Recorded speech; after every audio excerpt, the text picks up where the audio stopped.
One of the ways to solve our problems is to bring the name of the deputy governor who has been nominated so that we can have somebody who can take over in operation. These are solutions.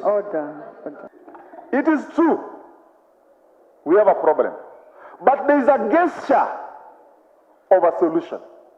That gesture of submission of a nominee to the office of the deputy governor. Order. You know, you've anticipated debate and you've started a very different debate. Member of Imara Daima, if anything happens to the same name, you will carry the responsibility. Because you know very well when a special sitting is put in a gazette notice, it has its mandate. But I'll give directions from the chair.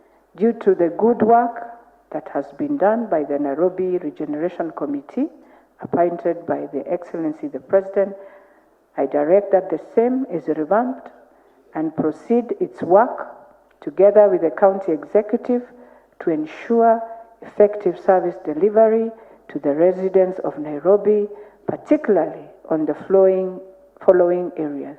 Pending bills, all pending bills, particularly for youths, women, and persons with disability, be cleared.